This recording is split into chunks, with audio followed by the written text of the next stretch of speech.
This is a News 12 Newsday special presentation, live from Hofstra University. Debate 2010, the governor's race.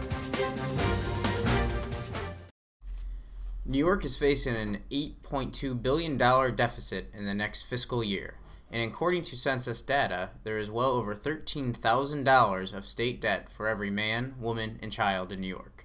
Name 3 or 4 specific state programs you would cut and how you would minimize the impact of those cuts on ordinary people. It comes as a shock to anyone in this room that our state spending is out of control. We spend $242 million a year on economic development, and there are no jobs. I'm the only candidate on this stage with a plan to bring in new revenues into the state, which will create new jobs. The legalization of marijuana would bring in $1.5 billion in new tax revenue. The legalization of casino gambling would bring in roughly $2 billion in new tax revenue and an immediate 50,000 jobs. We need to cut our spending, but we cannot restore economic growth to this state unless we bring in new revenue. Additional taxes are not the answer. The stock transfer tax is a job killer. Brokers and investors can trade from anywhere.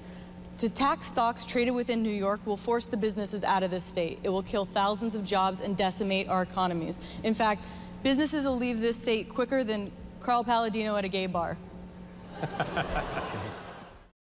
Do you favor a state-mandated cap on local property taxes? And if so, what specifically would you do to help local governments and school districts find savings to cover their lost revenues?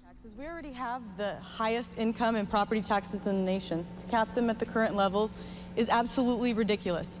A property tax cap is merely a Band-Aid. It makes the voters feel good, but what we really need is tax reduction. We need to cut the Medicaid spending, we need to cut the waste out of our government, and we need to bring in new revenue. The next governor needs to be somebody that can take on these issues and advocate for the people. Let's not kid ourselves here. The Republicans and the Democrats working together have given us the highest property taxes in the nation.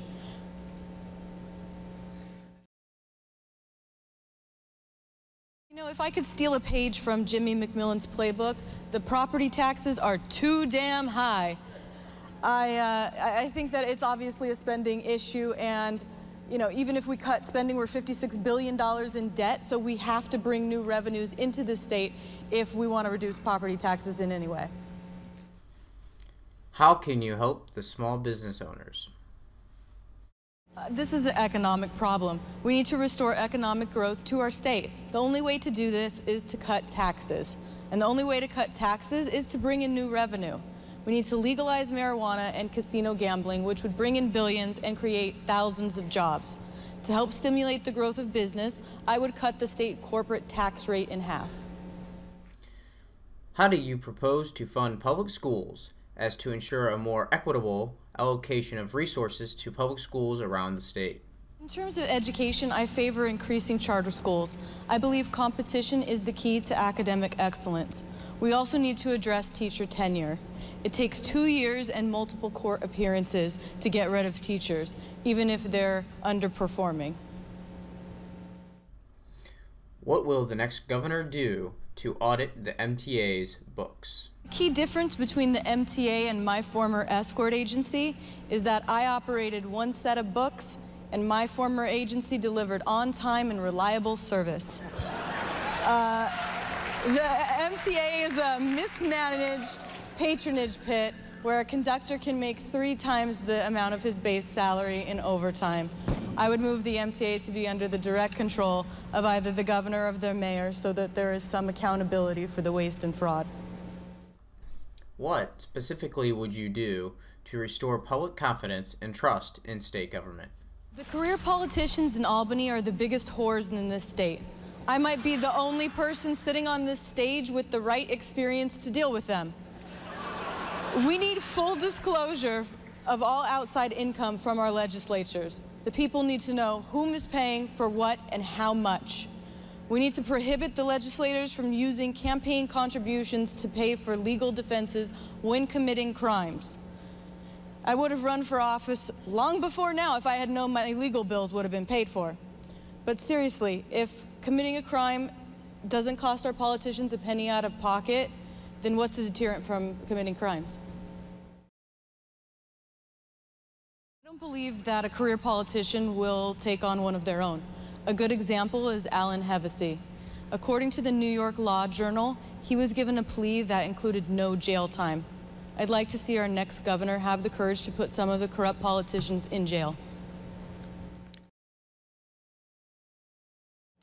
I am running for governor to highlight the inequities in our political system, one which allows our chief executive officer and other politicians to commit crimes, betray the public trust, and go unpunished. I'm also running to advocate a series of reforms geared towards restoring economic growth to our state. These include the legalization of marijuana, which would bring in $1.5 billion in new revenues, the legalization of casino gambling, which would bring in $2 billion in new revenues, and as a matter of equality, the legalization of gay marriage. More importantly, a vote for me creates a new political party, one that will continue fighting for these causes, reducing taxes, restoring growth, creating jobs for the next 4 years. I need your vote more than anyone on this stage in order to do that. Candidates, we thank you very much for your cooperation, for your adhering to the rules. Audience, we appreciate your cooperation as well. For Joy Brown and myself, thank you very much. Please remember to go out and vote on November 2nd. Make your vote count.